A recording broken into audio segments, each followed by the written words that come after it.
listening to Your Secret is Safe with Me, non-judgmental talk about infidelity with Dr. Marie Murphy. If you're looking for new perspectives on complicated relationship issues, you've come to the right place. Days go by, they're crawling by. Hi, everyone. I'm Dr. Marie Murphy, and I'm a non-judgmental infidelity coach. If you are engaging in anything you think counts as infidelity, I can help you deal with your feelings, clarify what you want, and make decisions about what you're going to do. No shame, no blame, no judgments. When you are ready to start dealing with your infidelity situation in a way that you feel great about, there are two ways you can have me as your coach. You can enroll in my self-guided course, You're Not the Only One, which contains all the teachings and tools you need to empower yourself to resolve your infidelity situation in a way that's truly right for you. Or if you want my personalized attention devoted to all the specifics of you and your unique infidelity situation, we can work together one-on-one via Zoom. To enroll in my course or to start working with me one-on-one, go to my website, mariemurphyphd.com. Together, we will find you some relief and a clear path forward. Okay, people, let's cut right to the chase. I'm pausing production of this podcast indefinitely.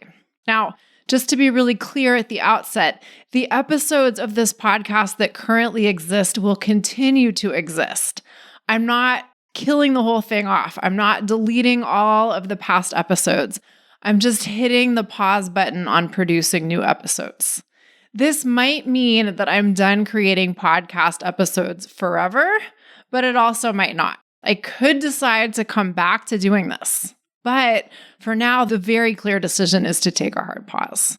So for the rest of this episode, I'm going to refer to ending the podcast or stopping the podcast just because it's easier to say that, even though there is some chance I might restart it at some point in the future.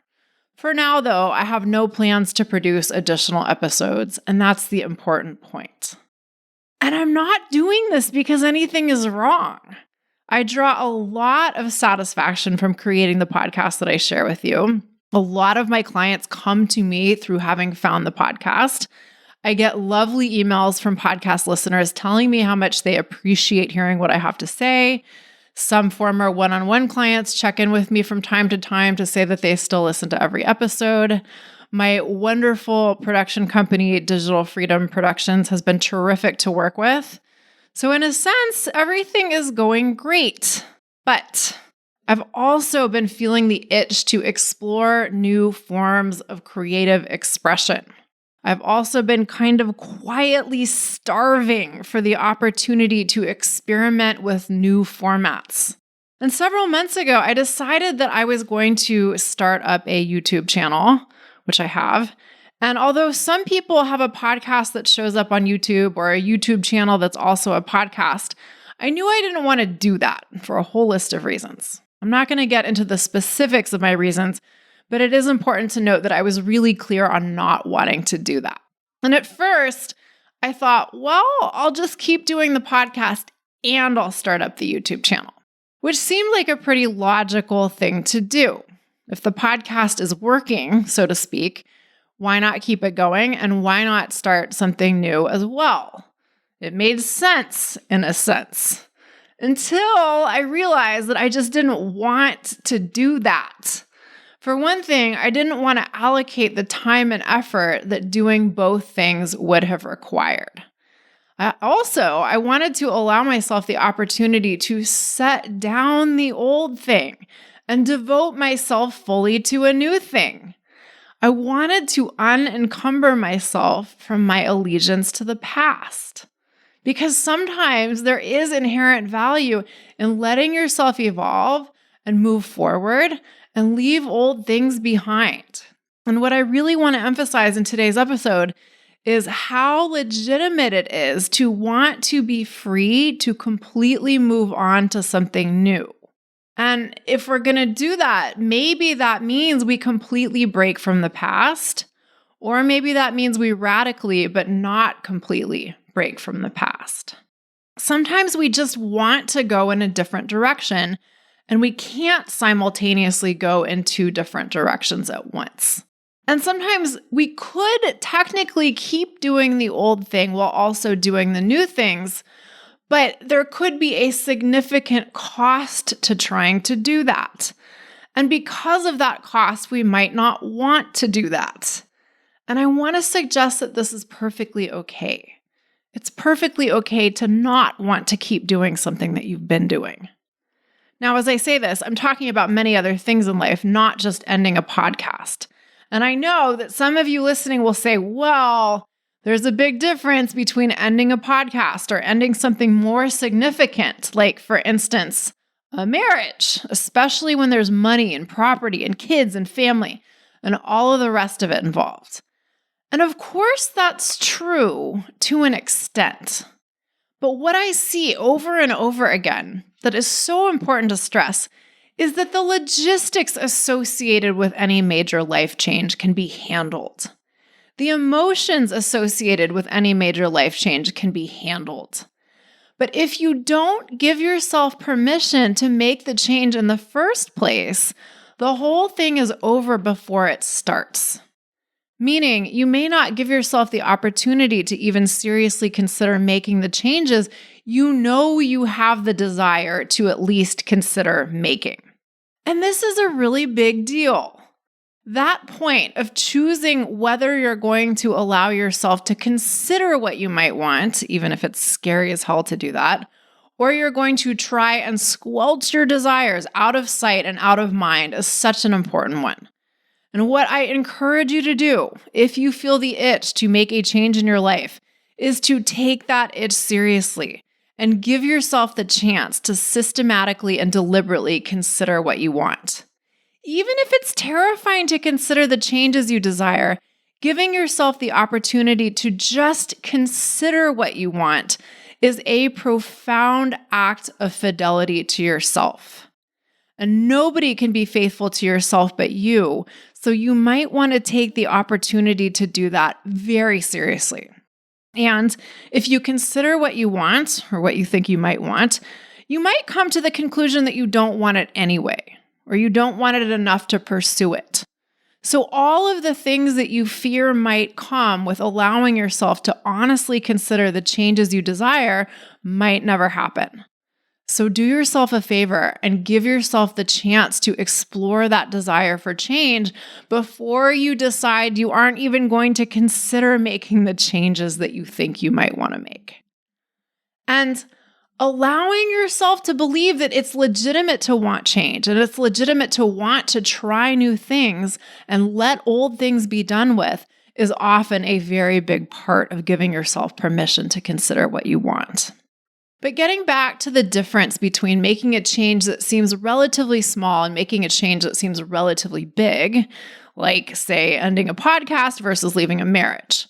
What I really want to help normalize by talking about my experience of choosing to end this podcast is that it can seem like we're doing something wrong if we choose to stop doing something that we have been doing for a while or for a very long time. It can seem like we're doing something wrong if we choose to stop doing something that has been going well or well enough because we want to try something different. It can seem like we're doing something wrong if we depart from behavior that others expect from us or behavior that we have come to expect from ourselves. And what I also want to suggest is that even if it seems wrong to depart from old ways of doing things, it isn't necessarily wrong in any actual sense. Yes, it may seem wrong, but that doesn't mean that it is. If you decide to break from the past, do you want to handle your transition skillfully? Sure, you do, or at least you sure might. But there's a big difference between saying, okay, I want to make some changes and I want to handle the transition into those changes as well as I can, and saying, if I want to do something different in my life, I'm going to have to make changes, and I'm not allowed to do that. It's not right for me to make changes in my life, right? See the distinction? And I've been grappling with all of this myself over the past few months as I've considered ending the podcast, and then as I decided to go ahead and end it, and as I've gotten my YouTube channel up and running. At first, I was like, wait, can I really just end my podcast? Can I really just stop doing it? And of course, the answer is yes, I can do those things. But it actually took me a moment to come to that conclusion. For all kinds of reasons, I felt somewhat beholden to doing this podcast. I've felt committed to doing it in ways that I really like, but I've also felt a little beholden to it at times too. And for a long time, I didn't really question that. I just kept on doing what I was doing because it was just what I did. And if it wasn't broke, why fix it? And the answer, in case this isn't already clear, is that I'm fixing it, quote unquote, because I want to do a new thing. And I want to do that new thing without continuing to do the old thing. And that, I decided, was not only a legitimate answer, but a sufficient answer.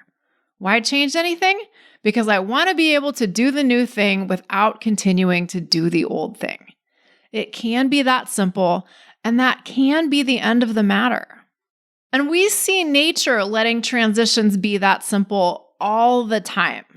We see that tadpoles turn into frogs, and we see that as they do so, they exit from one way of being and commence a new one, or they move out of one form and into another one. And although there's a transition that happens, once they're a frog, and they aren't a tadpole anymore. And that's okay with them, as far as I know. Same thing with butterflies. They start out as caterpillars, but at some point they turn into something completely different. They don't get to be a butterfly and a caterpillar, to the best of my knowledge anyway. Maybe there's something critical I missed in biology class that says otherwise, but I am pretty sure that once the caterpillar becomes a butterfly, it isn't a caterpillar anymore by any measures. It has evolved into something else that is completely different.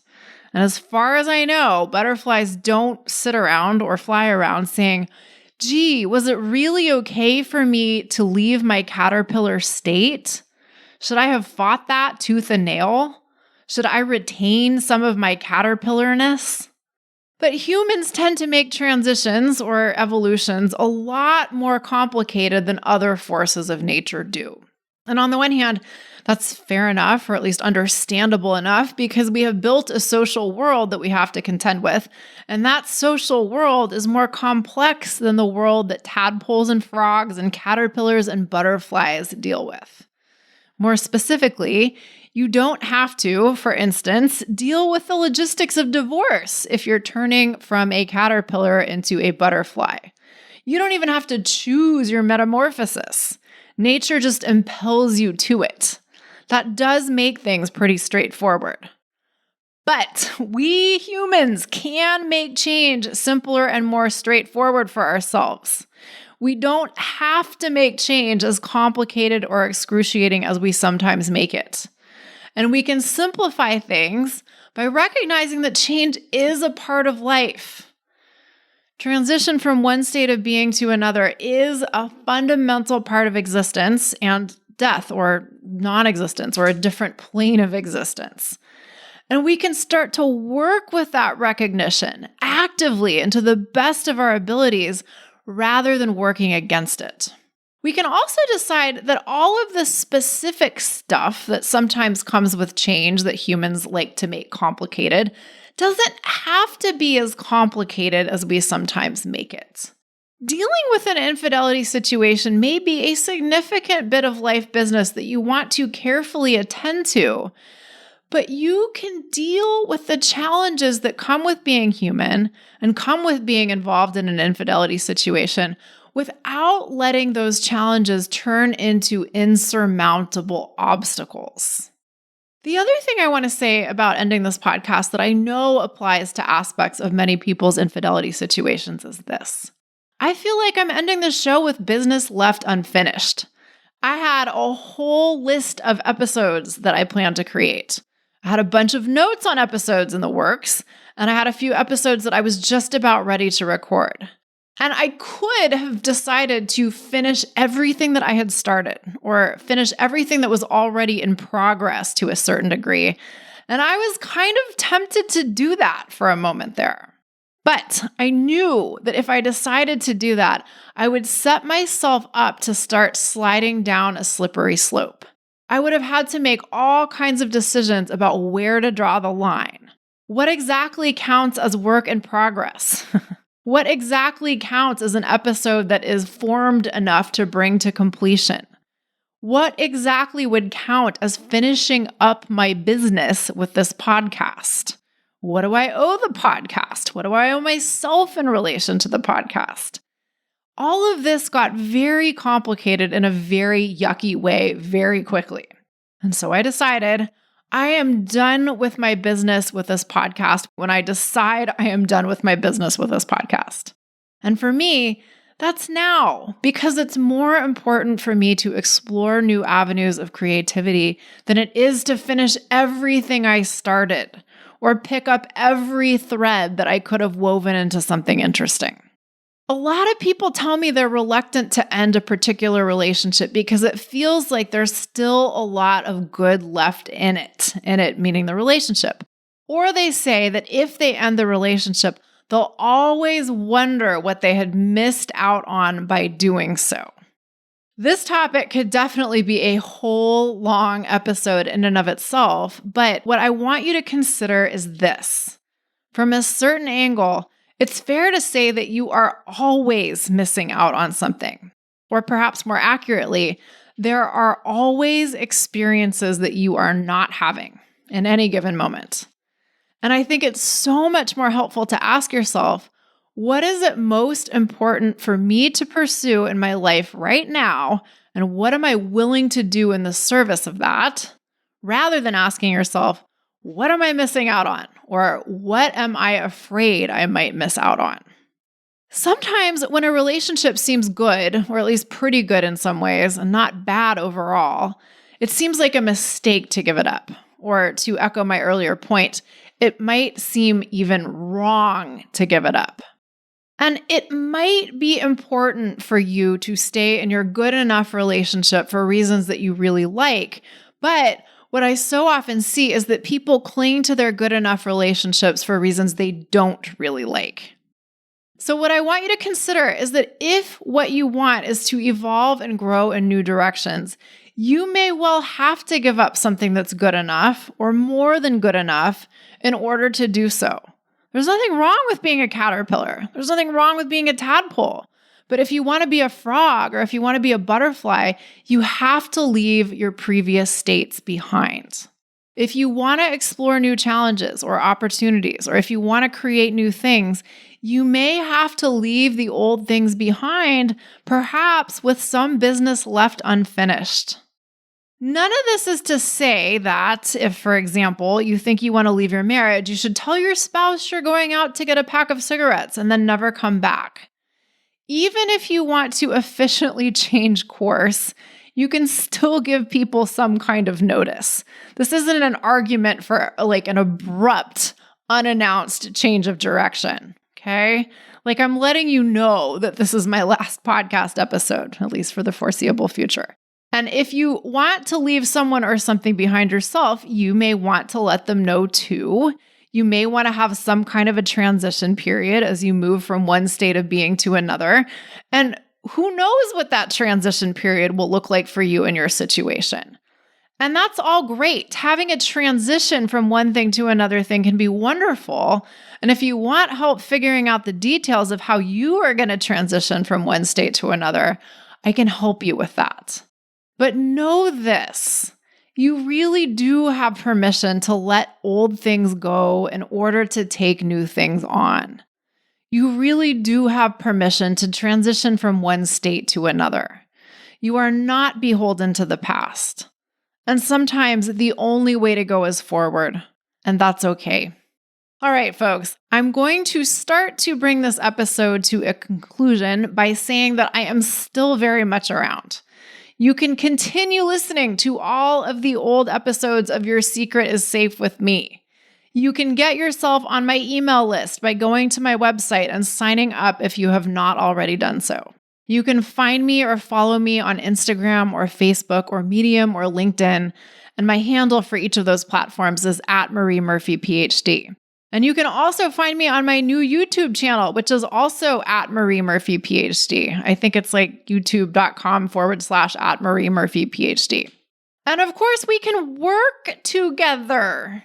You can enroll in my self-guided course. You're not the only one. In this course, I teach you things that go beyond what I cover on the podcast. And I teach you how to apply my teachings to your life to a greater extent than I do on the podcast.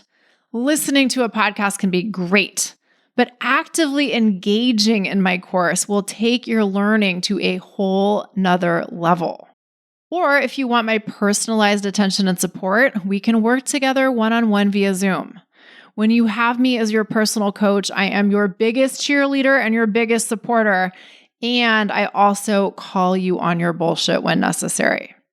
If your evolution is a high priority for you right now, let's get to work and deal with your infidelity situation in a way that you feel great about.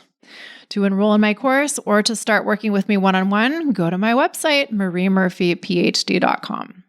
As we are wrapping up, I just want to reiterate what I've kind of already said and say that if you get everything you need from listening to this podcast, that is fantastic. But I really want to encourage you to consider engaging with me in a more active way if you listen to my podcast episodes but don't feel like you're able to put my teachings into practice in the ways that you would like to. Sometimes all we need is a new perspective and a little bit of guidance, and the podcast is certainly great for that. But sometimes we need more structure and more assistance to live out our lives and make the changes that we want to.